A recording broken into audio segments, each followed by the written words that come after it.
Real talk.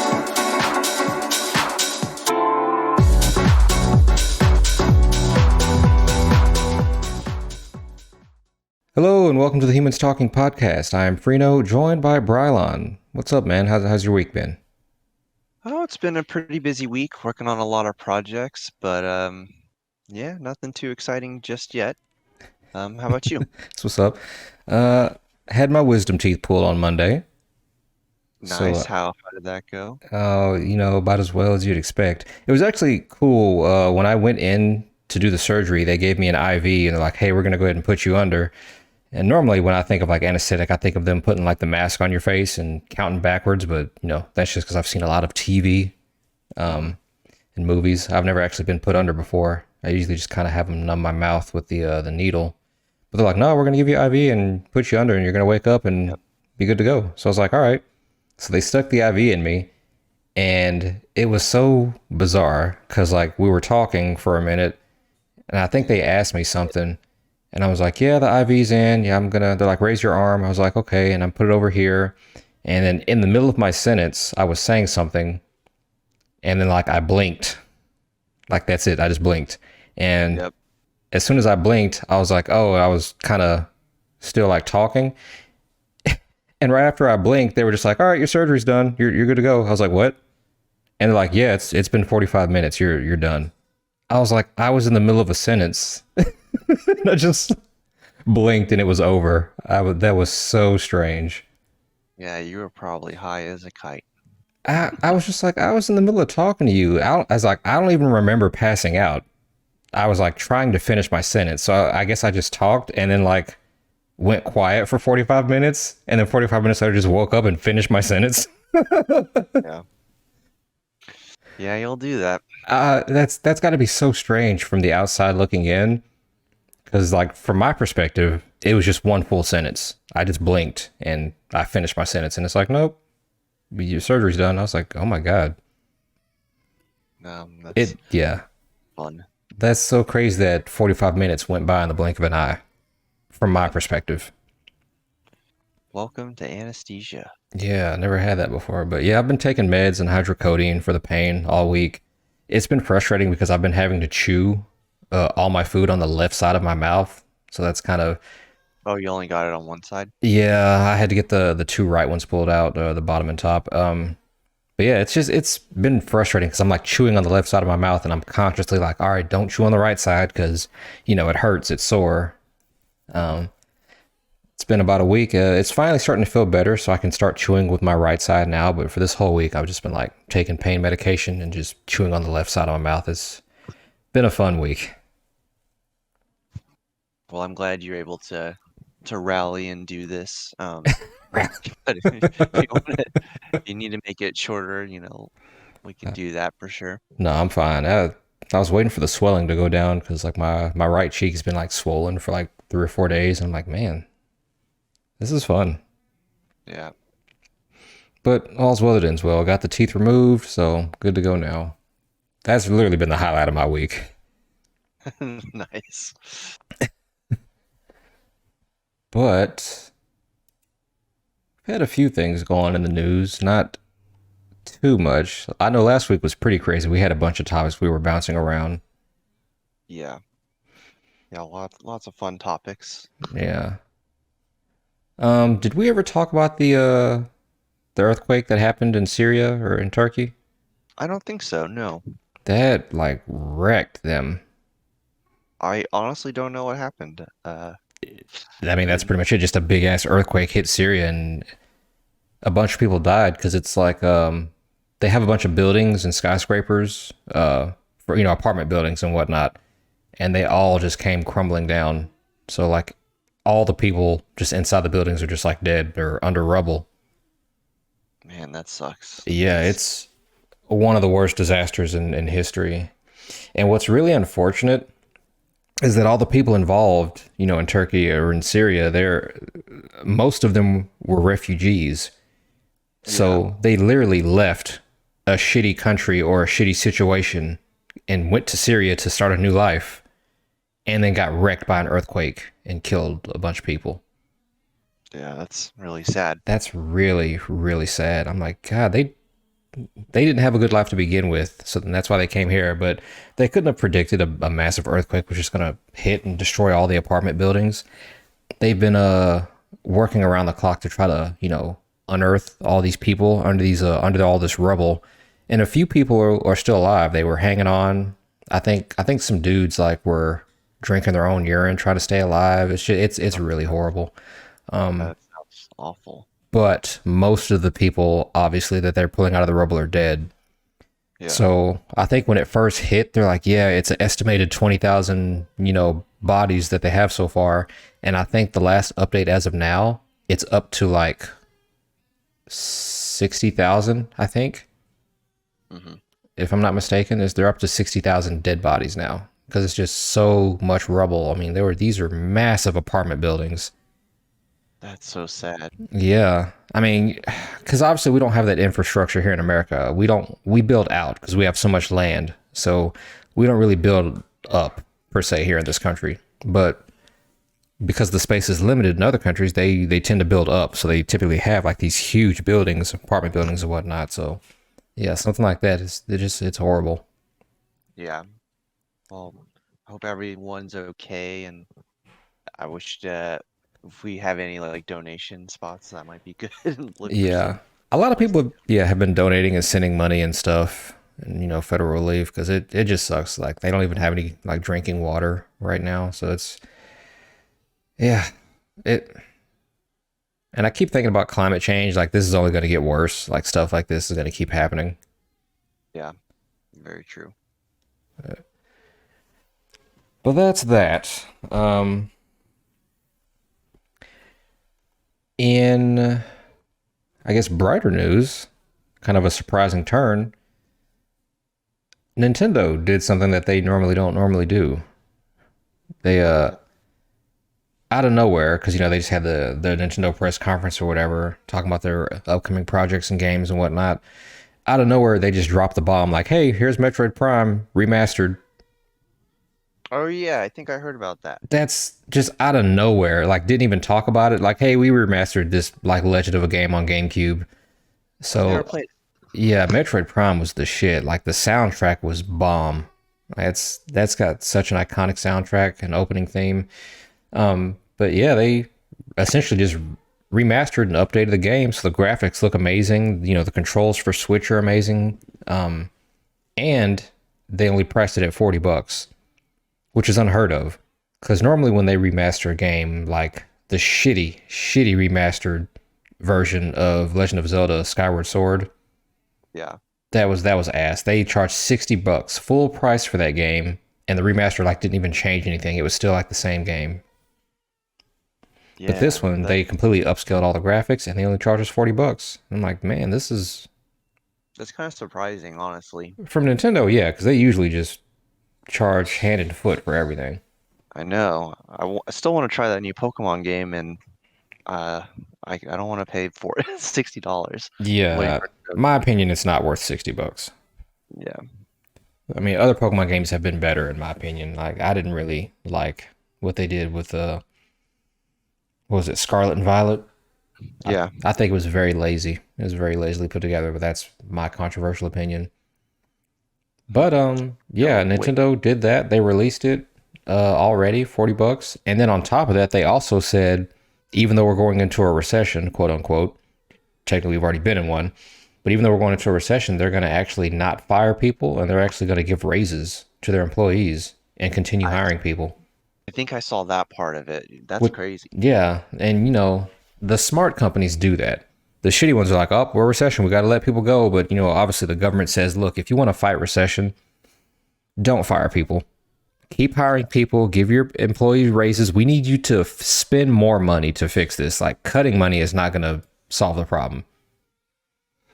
Yeah, So it's nice that they like, okay, well, even though we're going into a recession, we're going to spend more money because that's the only way to get us out of one. And I think a few other companies are doing that too, hiring people and giving raises. But the shitty ones keep cutting people. yeah. That's a rare Nintendo win from Yeah, anything outside video games, and even those. I don't know. I think Google just got in trouble because I think they laid off like I think 77,000 employees, Yeah, that's and they insane. were all specifically in Canada.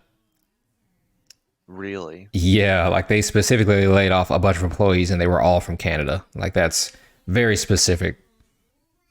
Why? Uh, yeah, I didn't really look into that, but that was pretty messed up. Yeah, interesting. Um, in other gaming news, we got you played the game Multiversus, right? I did for like a day. Yeah, we all did for like a day. It was better than that Nickelodeon All Stars game that was made. That game was ass.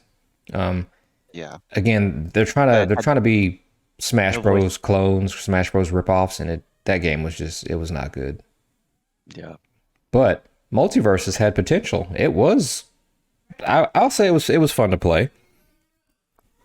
They had some unique characters, and that's the first. in-game currency that you could use to buy more characters. So I thought it was okay. It was nothing is going to revolutionize Smash. Nothing's going to take Smash. Any company that tries to make the next Smash is like they're in for a losing battle. Smash is just such a good game. It's got such a good formula. It's got such a huge cast of IPs. Everybody else trying to compete is just that's the bar. Yeah, Multiverses didn't come close, but it was better than that. No, what was it? Nickelodeon All Stars game we had. yeah, Shaggy, Batman, Rick and Morty were in there too. yeah, Yeah, it was fun. I'll say it was fun. We played it for like a day, but I knew that game wasn't going to last long term, and they're probably going to end up shutting it down because the average player count has dropped dramatically. Like, I mean, at its peak, it was like I think 100,000 people playing, and now it's like down to like 1,000 people playing. So it's dying. yeah. That's sad. I mean, like I said, I didn't really play it too much, but it seemed like it had a good idea and a lot of fun characters that would you would think it would have lasted a bit longer. Even Well, Brawlhalla is still around doing its thing. yeah. I mean, again, this is yet another because we talked about this last week. This is yet another live service game that's dying. Because we talked last week about how live services just don't work for most games, even though people keep trying to nickel and dime and squeeze money out of people. Because like what last week I said, Marvel Avengers servers were shutting down, Knockout City, Back for Blood, all those servers are shutting down because no one's playing it. So it looks like it's probably going to happen to Multiverses too. I mean, with the problem with live services, if you don't have like active content like coming out every month or two, you're going to lose people. Yeah. And the first season of Multiverses started strong. They had like a new character like every week or week and a half, every couple weeks they had a new character coming out. So there was something to chew on. But then season 2 came out and they didn't have any new characters ready. So it's just Yeah. like, okay, well now that there's no new content, people are going to stop playing. Yeah, that sucks. This That's yeah. a part of the hardest parts about doing a games as a service. You have to constantly have content Yeah. And I like mean, coming out. yeah, and we literally went in depth with this last week on the podcast. Like, look, most games don't need to be live services because if you are going to make something a live service, you're forcing yourself to make content, and if you don't have content, you're just wasting everyone's time. People aren't Yeah. going to play your game. Well, But yeah, I think most of now that I'm thinking about it, I think most Smash Brother clones are services, right?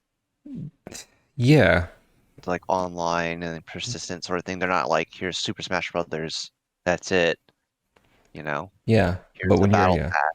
when you're a live service, you have to give people a reason to invest because that's essentially what you're asking. When you say, hey, this game is going to be a live service, you're pretty much telling everybody, if you don't give us money, this game's going to die.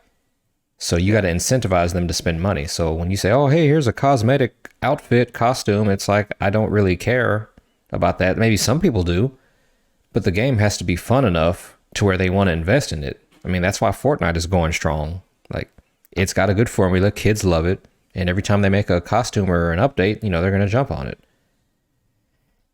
Yeah, that's very true. I mean, I don't know why these companies keep banking on the idea like, hey, this particular game we're working on, it's going to last forever. It's going to just hold people's attention. It's going to be fun to play for weeks and months on end.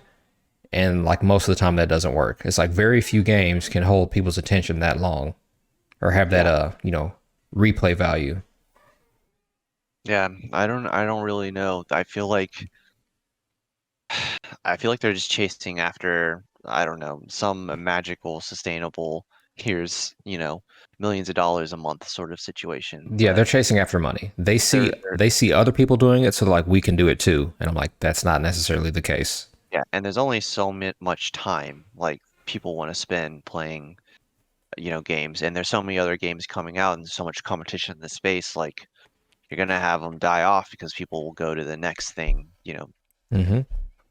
So So when you have like an MMO like World of Warcraft or a first person shooter like Call of Duty, where the replay value is extremely high and people want to play it every day, that's different. But that's the competition you're up against. So when you make a game and then say, hey, we're also going to make this a live service, you're pretty much saying, hey, we believe that our product is strong enough to compete with an MMO like World of Warcraft or a first person shooter like Call of Duty or Apex or, Fortnite. You're saying your product is that good, that level of good, and then that's never the case.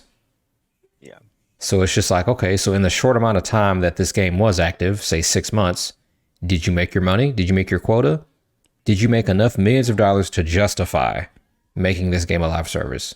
And only the video game companies can answer that. yeah.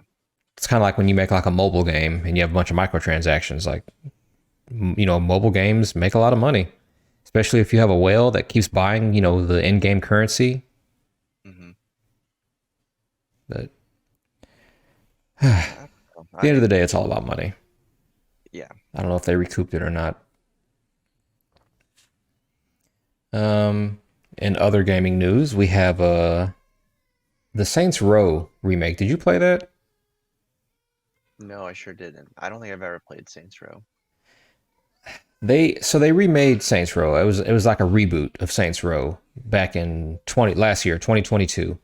hmm And because people love the Saints Row series, especially the original, they're like, okay, if y'all are just gonna essentially reboot the original game, obviously change some stuff, make it more up to date, we're all for that. Saints Row has a following, kind of like the Red Dead Redemption. They have a following. They got a huge fan base. So apparently they spent over $100 million making this Saints Row reboot, and it essentially bombed. People didn't really like it. Yeah, I don't know. I don't think I've never found the appeal to those games. It's just Grand Theft Auto, but Yeah, but more comical and more crazy, over the top explosion action. yeah.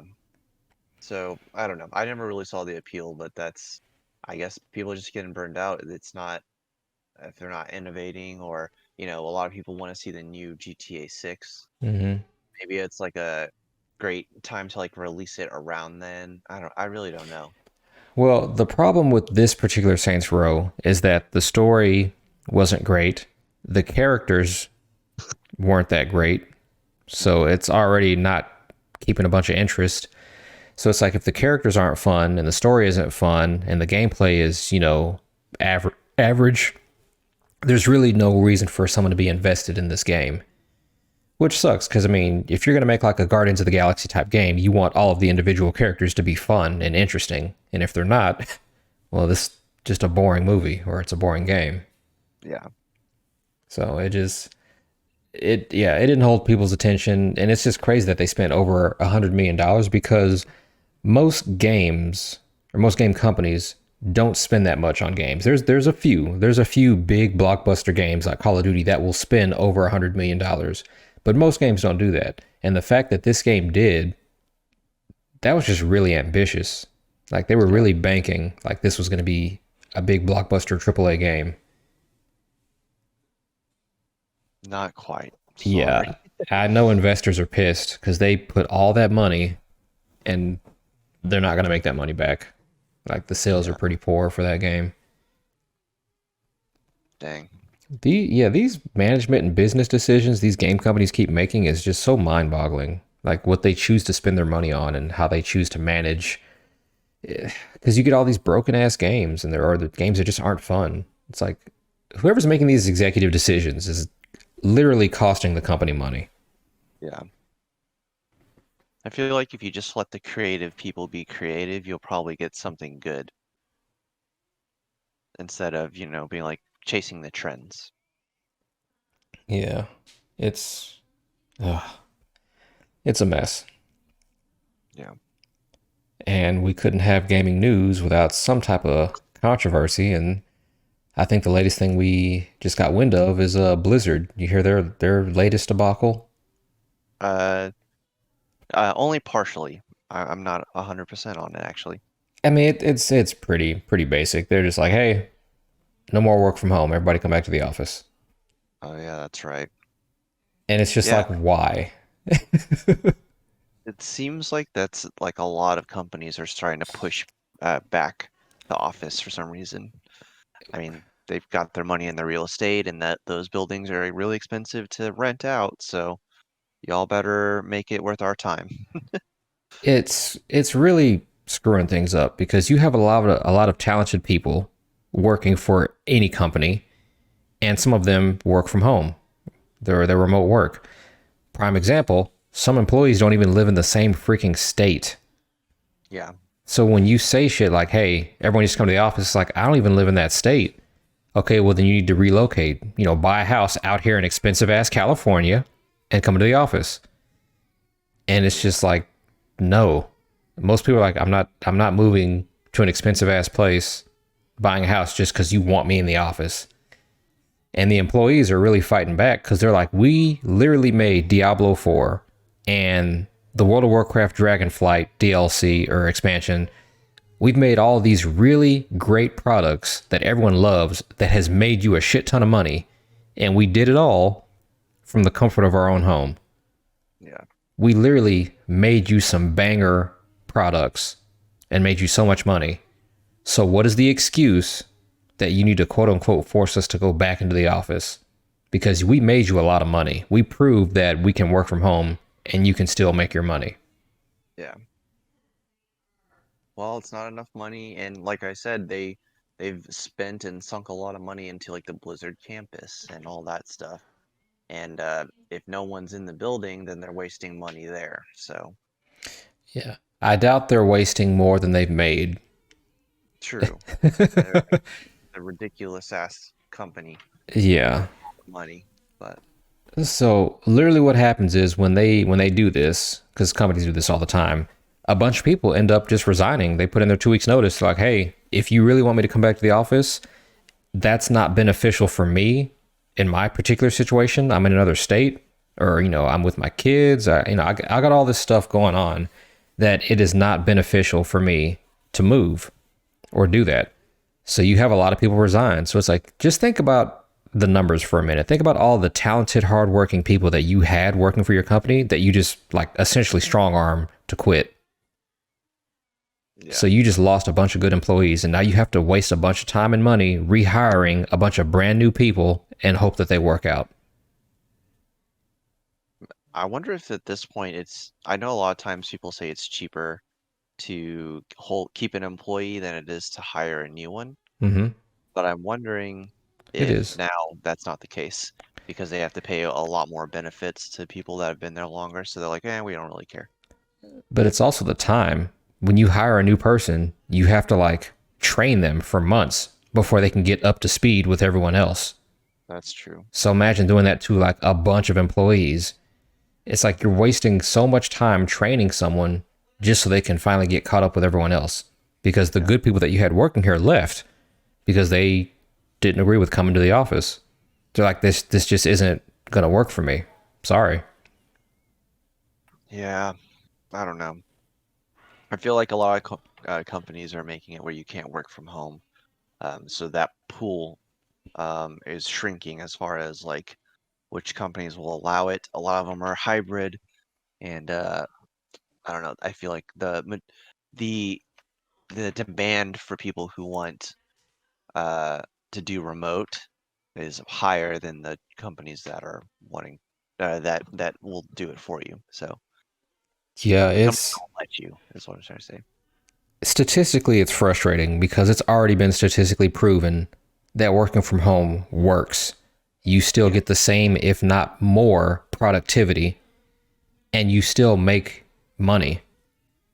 So there's no detriment to remote work, and yet companies keep fighting against it, even though we've proven that we can still get our work done and make you a bunch of money. Yeah. I wonder who's gonna win, how it's gonna work. Because now I'm at 3 days a week, but when they told us we had to go back in, I had a colleague that was in India, and they were like, "You need to be in next week," and he was like, I'm not even in the same I'm country. not even, yeah, I'm not even the same." So he's like, I had to go back to New York or wherever he's from up north and pack all my shit from India and find someone to sublease my apartment in like a week. No, you didn't. You could have just said, "Nope, I'm gonna go work somewhere else." But if he felt like this, he had to do this. That's unfortunate. Yeah, he said that he would, if he had anything else lined up, he would have probably just been like, "All right, bye." But it was kind of unexpected. We had been working from home for like a year, Yeah, you can't just or uproot even someone's 3 years. life. Yeah, that's what they did. Because I mean, they're not going to pay for his relocation. He's going to have to pay out of pocket for all that. Yeah. Yeah, we had colleagues that were like having to drive that lived in Houston that were now having to be like forced to drive in the office 3 days a week. So she would have to get like a hotel for 3 days. Just ridiculous. Yeah, honestly, with the way my life is set up, if my company forced me to do that, I would probably just work somewhere else. Because that's what happens. People leave and they just go work somewhere else. Typically, someone who lets them work from home. So it's like you lose a bunch of good employees to like your competition or any other business because you're Yeah, being stupid. But they don't care and they keep doing it. Like, all right, we're just going to hire more people and we're just going to have to waste a bunch of time training them, which is costing us money. yeah. Like, I don't get the math behind that. I don't know. There's some reason that they all feel like it's necessary. A lot of them are just old school, I guess. Mm-hmm. You got a bunch of old people that are very traditional making these types of decisions. Yeah. And, like you said, they're paying for this expensive ass building that nobody's in. So they got to justify that. Yeah. But yeah, that's uh, just more bullcrap, more corporate America. Mm-hmm. In other news, I don't have you ever heard of a guy named Darman? Darman? No. Yeah, Dhar, last name Mann. No. So Darman is this big YouTuber, and all of his content revolves around like self-help videos, kind of. Like all of his videos are very corny. He pays a bunch of actors to act out some silly scene, and it has a moral at the end of like, don't be mean to people, or follow your dreams, or work hard and become successful. It's just really cheesy, really corny stories. Uh-huh. And I think he uploads a video like I think once or twice a week. But Okay. they're really, really cheesy. And, I guess meant for kids or teenagers. It's like, yeah, follow your heart. Or it's like, oh, this person did this and this is what happened. Or, the wife cheated on the husband and now she lost everything and he came out on top. It's just really just corny stuff, really corny scenarios. His whole YouTube channel is just dedicated to making videos like that. So, I mean, their intention is good, but they just come out really corny and cheesy if you ever Okay. sit down and watch any of them. Anyway, he's under fire right now because all of his actors are essentially on strike against him. Okay. Their plight is he's making millions and millions and millions of dollars on his YouTube channel for all of these videos that we act in, and he's not paying us fairly. So he has literal employees that work under him, camera crew, light crews, all these people who work under him, and they're like, "Yo, he's a great guy. We have a really great job. He pays us. We're cool." The problem with all of the actors is that they're contractors. So they don't work for him. They're just contracted for the day to act in whatever video he's shooting for the day, and then he pays them whatever they agree to in the contract, and they go home. Yeah. So they're like, we can't even pay rent. And we've been in like dozens and dozens and dozens of his videos because he sends out he reaches out to contractors all over.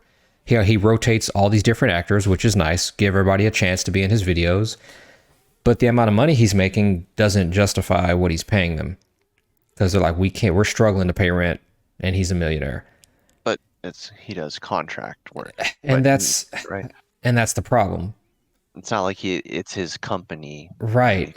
And essentially whatever the amount of money is written in the contract is what they agree to when they sign it.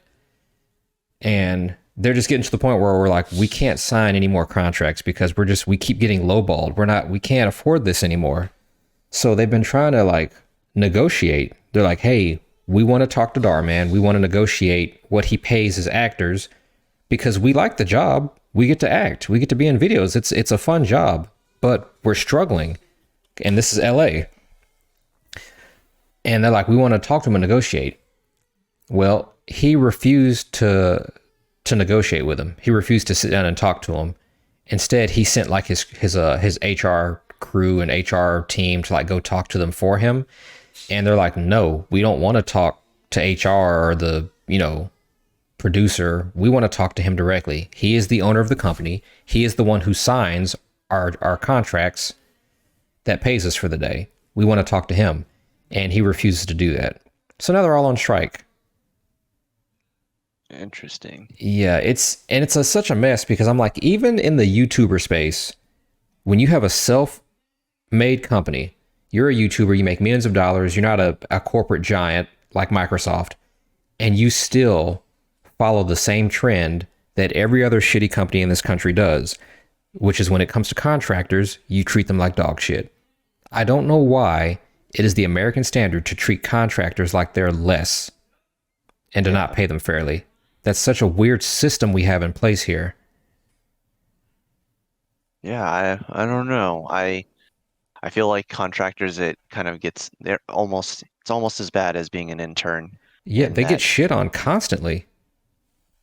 yeah, that sucks. On one hand, I'm like, well, they're just acting for the thing. It's like, I don't know, whatever the contract is, I can understand why he wouldn't like want to pay them more because they don't actually have like a stake in the company or anything like that. Mm-hmm. But I don't know, it's kind of tricky. I feel like, as an actor, you can negotiate your salary up if it's like, well, people know who I am. Um, so they want to see, if you want to see me in your videos promoting your stuff, pay me more. And that's the But problem with contractors. Because if they disagree to the dollar amount, they just send the contract to anybody else. There are so many people who need money. They're like, screw you, I'm not paying you. I'm just going to like hire another actor, or I'm going to hire another contractor. Someone's going to agree to this low sum of money. And it's like this all over America. Like if someone doesn't want to do a job, we just bid and just, hire the next person who will. yeah, I mean, that's just capitalism. It's really shitty late stage Yeah. capitalism. And it sucks because contractors are talented people. A lot of times contractors will have more knowledge and experience than the actual employees at a company. But because they don't physically work there, or they're not physically employed there, they're under contract, they treat them like shit. They don't let them use the break room. They make them eat in their car. They can't like be a part of company functions because they're quote unquote not real employees. And I'm like, it's so shitty, the whole contractor mentality and the way they're treated. Yeah, my company started to do stuff like that, and it's so dumb. They got some contractors at your place? Yeah, like temporary contractors to do the work because they don't want to hire full-time people. Mm-hmm. Yeah. That's just shady companies. It's a bizarre situation. As far as I know, they're still protesting, and I don't think Darman's going to budge. I think he's just going to keep hiring other actors who won't, ask for more money, which, sucks, but that's how people do things. Well, we'll see. I mean, if the internet's loud enough, then maybe it'll work. But internet has to be loud. Yeah, I don't know how far If this is they gonna don't go. care, then yeah. If they don't care, then you know they're probably not going to get very far. Well, in the next piece of big news, Susan Wojcicki, CEO of YouTube. 2 days ago, she stepped down. Okay, interesting. Yeah, she's been running YouTube for like I think 9, 10 years, and she's finally stepping down, saying, "All right, I'm done." Why? Did she say why? Well, of course, it's the same corporate bullshit. It's like, oh, I've had my time in the sun. I need to take a step back and reflect on personal goals and family and friends and blah blah blah. Thank you for Mm, letting me work here. She's still going to work at YouTube. I think she's going to work like at a different department of Google, but she's no longer going to be the head. She's no longer going to be the face of the company. okay, interesting. So, and it's strange because we've got this whole like debacle with like Section 230 going through the Supreme Court right now, which I'm not going to get into because it's a whole convoluted, complicated thing, but could essentially change the internet as we know it. How so? Sorry, I don't know what this is. It's I wouldn't be able to explain it because it's so complicated that I fully don't understand it 100%. But essentially, it's Section 238, I believe, and this is going to be a really bastardization of it. It's essentially making it to where social media websites will be held responsible for bad things that happen. So if someone posts a video that's anti-Semitic or racist, the social media website will be responsible and have to, you know, face legal action. And that kind of makes sense. That's going to be extremely hard to enforce. It reminds me of like how technically a bar could get in trouble for overserving you if Yes. they overserve you and then you crash your car and kill someone. Mm-hmm. That's going to screw up the internet as a whole because if websites are gonna if they're gonna pass a law holding websites responsible for stuff, it's gonna change the entire landscape of how websites and stuff work. I mean, YouTube may be like, all right, we're not gonna pay our content creators any more money because now we're gonna hoard all of the money we make from ads to protect ourselves against lawsuits. Because Well, I it's mean, just the sure, they wild, would wild have west when it comes to the internet. People upload and say whatever. So it's kind of I feel like they would pay for insurance that's kind of against that. And I'm sure they would write something uh in it their like contract terms of service when you come in. there's a bunch of negative side effects that could happen if this passes through the Supreme Court. I think there's a YouTube channel called Legal Eagle where, because he's a lawyer, he actually spends like I think 20 minutes or so breaking down the law and what it means and what could happen to the internet as a whole if it goes through. And it's like a bunch of side effects that are going to affect a bunch of things, which essentially could make the internet a worse place. Yeah. But again, I don't know the specificities of it because it's a whole bunch of legal crap that I don't fully understand. But yeah, if you sit down and watch this video, he'll go like in depth of like what it means and whatnot. You might want to check that out sometime. Okay, interesting. Um, so yeah, so essentially YouTube has a new CEO now. I think he was the president of like product or something. It's a new guy. I forget his name, but he's the new CEO now. So Okay. everyone's kind of like nervous or like, oh crap, what's he gonna do? Yeah.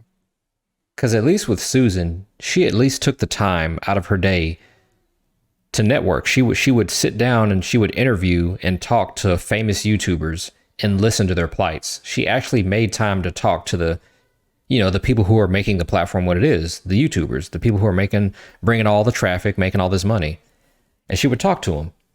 She never fixed any of the problems, but at least she tried to sit down and talk to YouTubers and be like, hey, what's going on? This is what we're working on.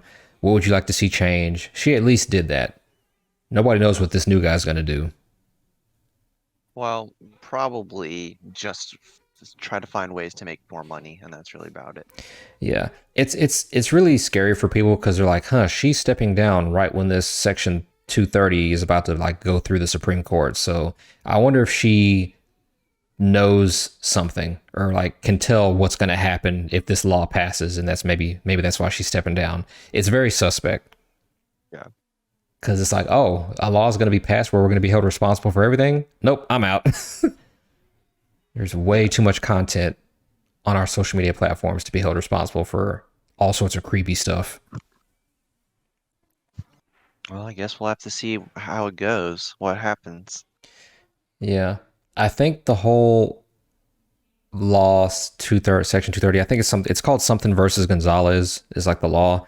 And it all started because some extremists, some like ISIS people were making videos on YouTube, on the internet, and they were promoting it and sending, and the YouTube algorithm was actually recommending it to people, these ISIS videos. And what ended up happening was because, the algorithm is just recommending popular videos to people, it incited and it encouraged a lot of young people, a lot of teenagers to join ISIS. So a lot of young people were watching these videos, joining ISIS, and then they went out and committed a big terrorist attack somewhere. And the FBI, CIA were involved. They're like, yeah, all this could have been prevented had this content not been pushed to young people. Because a terrorist attack did happen from this. Like it had consequences. And that's where the whole law like came into place. Because like, okay, so if someone can promote some bad content and incite violence and terrorism, and they actually did it, kind of like the January 6th insurrection, like who's responsible for that? Yeah. And that's where this That's a whole fair law came question. into place. Yeah, that's a fair question. A bunch of terrorist videos got promoted. People joined the terrorists, ISIS, and they committed a terrorist act somewhere. They shot a place up, blew something up, whatever. And it was all because of the content that was being promoted. So it's like, is that ISIS problem or is that YouTube's problem?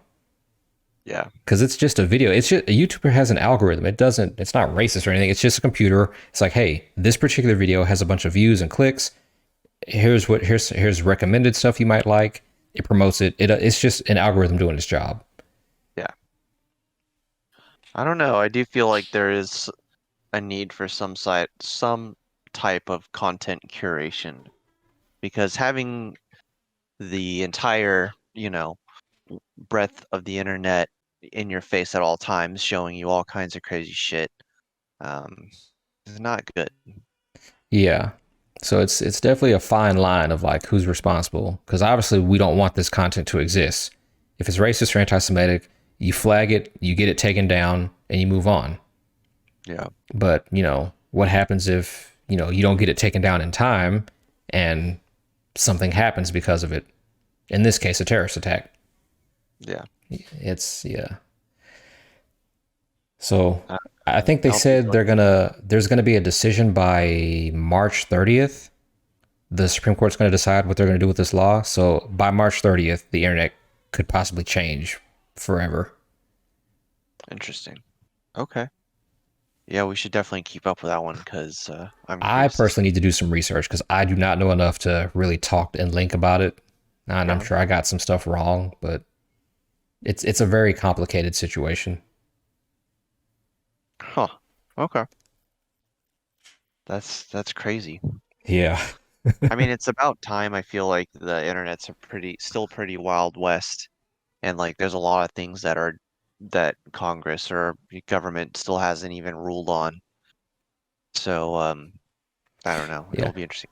I will say the internet is a lot better than what it used to be when it first started. But it still obviously has a long way to go to prevent harmful content from reaching people. Yeah. I mean, because obviously, like in the early days of the internet, you had a bunch of predators going into chat rooms trying to hook up with young kids, and FBI I feel like has been doing a good job of keeping track of that and busting Yeah. people or taking down some inappropriate content that shouldn't exist on the internet. Take that down. But yeah, Yeah. I guess we still have a long way to go. Yeah, that's true.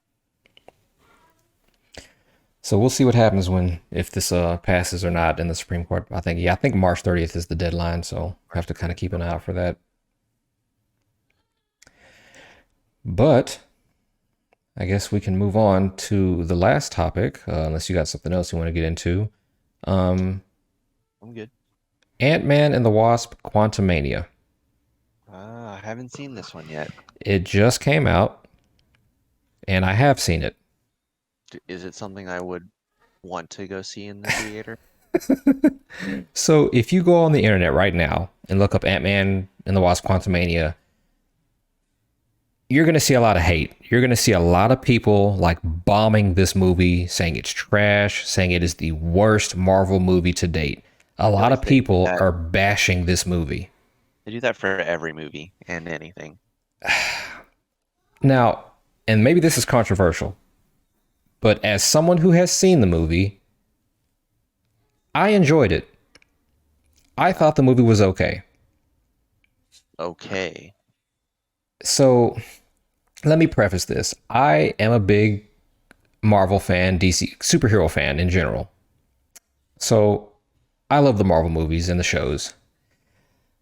I'm not a big fan of Ant-Man as a superhero. He's just not a very, same with Captain Marvel. They're just not interesting heroes to me as characters in general. Has nothing to do with the actors. I just don't find their particular characters interesting. Yeah. So when I watch a movie like Captain Marvel or Ant-Man, I kind of go in there with limited expectations. I'm like, you know what? They're not my favorite superhero. I don't really care about them that much, but I want to watch this movie to be entertained. And I was entertained. The movie was fine. That being said, I know there's a lot of people, and Brian, you could probably attest to this, who are burnt out of Marvel, specifically the Marvel formula. And on that note, I can say that this particular movie follows the Marvel formula to the T. So, if you are the type of person who is burnt out by the Marvel formula, you will absolutely hate this movie. But because I'm not burnt out of the formula, it's fine to me. I had a good time. I enjoyed it. It was whatever. I don't really care about Ant-Man as a character anyway, so it's not a big deal to me, the adventures he goes on. But, if you sit down and look at the standard Marvel formula, it checks all the boxes.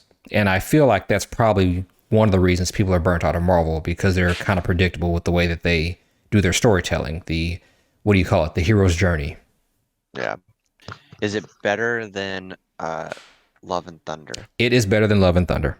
Everything is better than Love and Thunder. Okay. So there seems to be a consensus agreement with that. Everyone's like, hey, it is better than Love and Thunder, but it's still a bad movie because of the Marvel formula.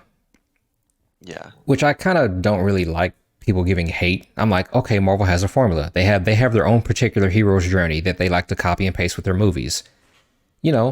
I don't have a problem with that.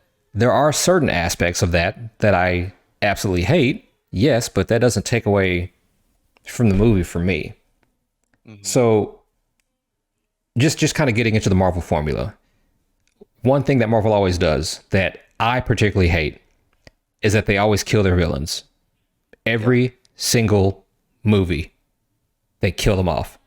And I'm just like, stop doing that. Why do you keep doing that? Yeah. But they always do that. And I don't know why. And I'm like, if you didn't kill them, you could use them again later. But I guess they just don't want to. They're like, hey, here's a villain. Okay, he's dead. It's like anytime you see a villain in a Marvel movie, by the end of this, they're going to be dead. Maybe so it's kind of like, man, even though this character is badass, you're just going to kill him. Yeah. It could be that they just don't want to, the villain actor doesn't want to do it. Usually they get really famous people to do it that aren't really in other franchises, or don't do a lot of franchise films.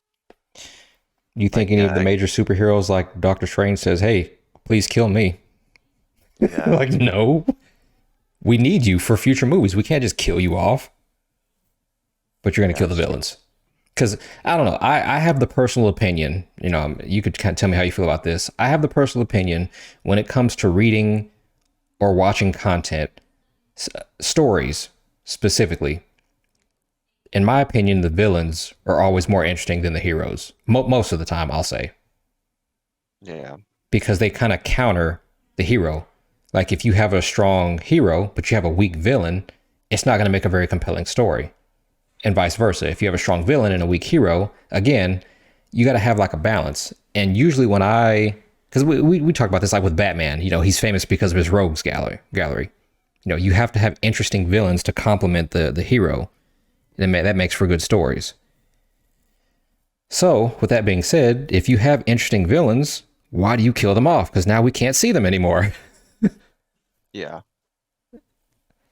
I don't know.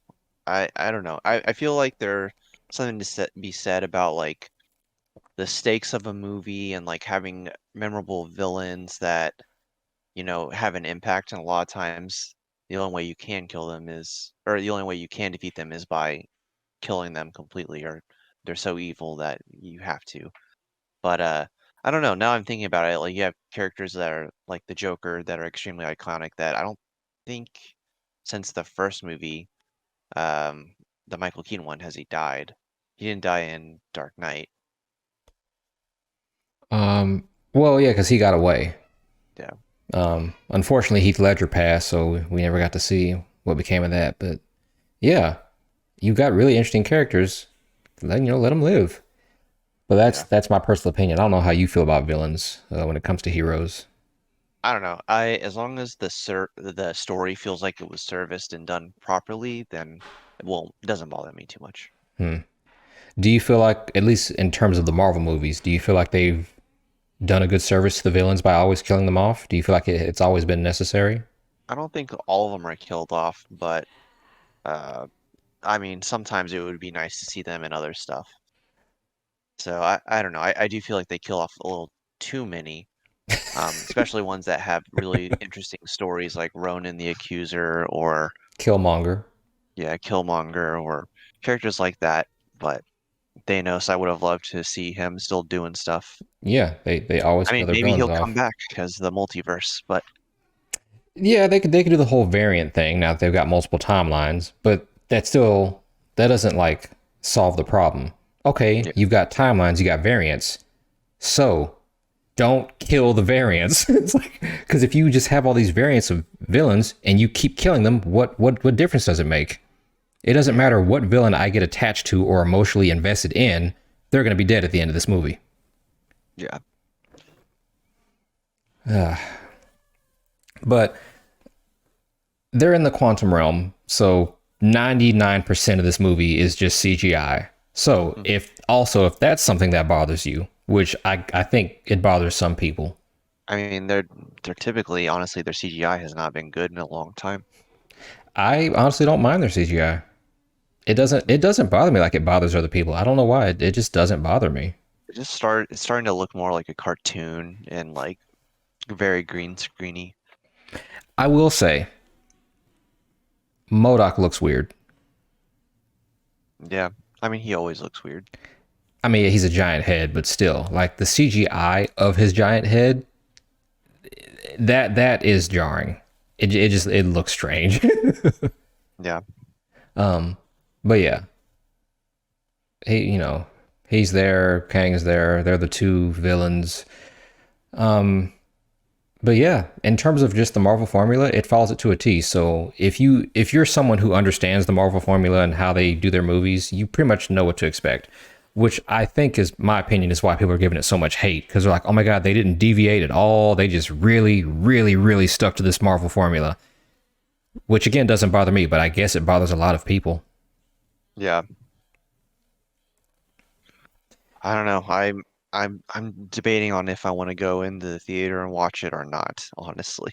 Well, yeah, because you personally are burnt out of Marvel stuff, so I don't see this helping your case at all. I don't think this would help you. I think this would probably make you more burnt out. Yeah, But I'm waiting. See. Jonathan Majors as Kang was awesome. Everyone agrees he was the highlight of the movie.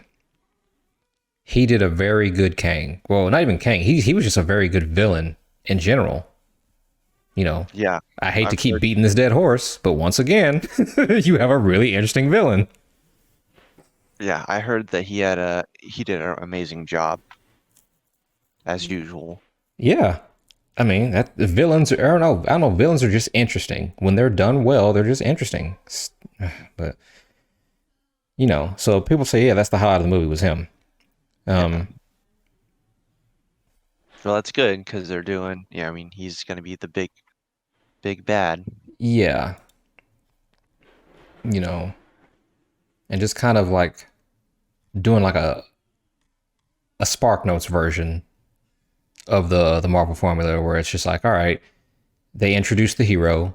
This is the main character of the story, and then they introduce like some sort of romance or love story between him and another character. Okay, you know, someone important to the hero dies or gets kidnapped or something happens to them that kind of gets them going on their journey. Then they put in a bunch of like random jokes here and there because it's whatever. They want to keep it lighthearted. Not the jokes all don't always land. Love and Thunder is a case of that. It's like a lot of the jokes just didn't work. Yeah. Then they introduce the villain, who is always 10 times more powerful than the hero. And it's just like, oh my God, how are you going to stop this badass villain? There's always multiple, but there's always a huge action scene, specifically at the end. Marvel has a formula like, hey, the last 30 minutes is when shit's going to pop off. It's this really huge, over the top explosion action scene where they're getting beat up by the villain because the villain is just so powerful. And then some random MacGuffin happens where they either outsmart the villain or beat him somehow. And then, someone dies. Most of the time it's the villain. Yeah. And then you've got the after credits of like the next film. And that's just like this. I'm doing the dumbed down version. I could go more in depth the Marvel formula, but that's like the basic formula. Yeah. I mean, it's definitely getting pretty, for me, very old. Right. People are burnt out of it. I'm not, but I understand other people are getting tired of it. Yeah. But I think that's why they're bashing the film. Because again, I enjoyed it. I thought it was okay. Was it great? No, but it was enjoyable. It was entertaining. I like Kang, and this is only the first movie of the next phase. And Ant-Man was never like a S tier character. So I'm like, I don't feel like he deserves all this hate. It's freaking Ant-Man. Yeah. I'll have to watch it, although I don't know if I'm going to see it in theaters. Right. Yeah. It's definitely. But I'm warning you. The Marvel formula. If you're burnt out of that formula, you're gonna not like this movie. Much so. Okay. It's Good to know. very typical, start to finish. You know what's gonna happen. But yeah, I mean, I enjoyed the story. Kang is the highlight, of course. And this is only the first movie in like the next 10 movies we're getting over the next 5 years. So I'm like, I think people should calm down. I don't think it deserves all the hate it's getting. Yeah. Okay. Yeah, it's not. I don't know. It's not a revolutionary film. It's not gonna be like, oh my God, this is a must see. I mean, if anything, you just must see Kang. But yeah, Yeah. Scott Lang and Ant-Man, they've never been in the Wasp. They've never been that important to me ever anyway. Yeah, I didn't really like the second movie, Yeah, honestly, all that much. So yeah, no one really did. I've been trying to debate if I should go. I know Rocky 3's coming out, and I kind of want to see that. I've never seen any You mean Creed or 3? Creed 3, yeah. Never seen any of those movies, nor the Rocky movies. So I'm You've never seen considering, any Rocky movies? nah, Not even the first one? no, nope. So I'm considering going through and watching those, but I feel like that's just a lot of work. So, Well, how much time do you have?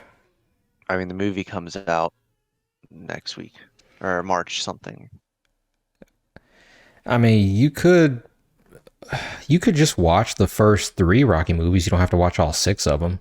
You just like watch the first 3, and that would kind of give you a good, basis of going into the Creed movie. Yeah. I'm Or wondering if I could just watch Creed. I'm sure I could, but you could. I mean, it's a boxing movie, so it's not like a bunch of plot you're missing. His dad was Apollo Creed. not as deep as Fast and Furious, right? Oh my God. Speaking of, so my wife is making us binge watch that because she saw the trailer to Fast 10 or Fast X, and she's like, "Oh my God, we have to see this." And I'm like, "Oh my God." I, Yeah. I have only seen the first Fast and Furious movie. I have not seen the other nine. And so she's like, okay, we have to watch all nine of them before we watch the 10th one. So I'm just like, great. Honestly, the second one is dumb, but silly. It's pretty dumb. It's pretty bad. The third one Yeah. is actually amazing. Tokyo And then, Drift. yeah, and then for me personally, it didn't get good again until six. She said Maybe. she hated the third one, Tokyo Drift. Yeah, but in context, it'll be one of your favorites. It'll make sense later on because I know all the characters come back. It's whatever. Um, the only thing I really know about Fast and Furious is the first one was the only quote unquote, I guess, realistic one, and then they all kind of start getting really action packed and campy after that. Yeah. Just over, and they each one gets more over the top than the last because they're like, hey, this started off as a regular movie, but now we're just fully leaning into the ridiculous explosion, chaos, fast cars stuff. Third one, no, the second one is just bad, but Just it's bad in realistic. general. Yeah, the third one is very much like the first one. It's really good, honestly. It Okay. just didn't make sense for Fast and the Furious because the main character is awful, like an awful actor. But Damn. I don't know. He's likable, but just really bad, really dumb. And that was the Really second dumb one. accent. Yeah, no, that's the third one. The third one, the main actor's bad. Yeah. Okay. And that's what makes it harder. Like everything else around it, like them being in Tokyo and all of the Asian actors doing their job, and you get Han are pretty great, honestly. It was fun. But then you just have like this dumb white dude that's like, "What's going on?" Ugh. And you're like, "God damn it. You And you're don't need it." saying the second movie was just bad in general. It just wasn't a good movie all around. Yeah, I didn't really there really wasn't a whole lot redeemable. You get like really bad, quotes between that and the third movie. Hmm. But the third movie is at least entertaining. But after that is when they kind of go off the rails. And Yeah, the fourth one brings it back to more Fast and Furious street racing, I think. mhm. And then the fifth one is, I think, when The Rock shows up. And then that's when it gets like really fucking hokey. But the action gets amped up, so it becomes more entertaining. Yeah, I mean, they know what this is. So now we got Yeah. Fast 10 coming out, and I don't know if this is going to be the last one. I highly doubt if they've made 10 that there's ever going to be a last. This is part one of the last. I think there's Oh, only one movie left. oh, But so honestly, another part after this. Oh boy. I was extremely hyped for the last one, Fast 9, and that one was actually really good. I enjoyed it quite a bit. It felt like the Avengers. Uh, Yeah, you've got so many characters at this point, right? And yeah, they're all family. and I did that where we marathon the whole thing to get to 9, and I had a blast doing that. But Mm. I honestly, the 10th one doesn't really look that interesting to me. But we'll see. Well, she's gonna make me watch it over the next few weeks, so I'll slowly be getting caught up with those. Yeah, you're gonna have a couple in there. You're just gonna be like, "What is even happening?" Like you're just so forgettable. Yeah. Well, that's that. I mean, I feel like we've covered enough topics this week. We've hit the hour mark. Alrighty, Do you have anything particular you want to segue into? I got nothing, honestly. Got nothing. Yep. Well, any parting words for the people at home? Um, fuck the man. No, that's really awful. I don't know Fuck the why. man. You heard it, Not, ladies. yeah, have a good one. Do something nice for yourself. Treat yourself. Treat yourself. Parks and Rec. Yep. Well, alrighty then.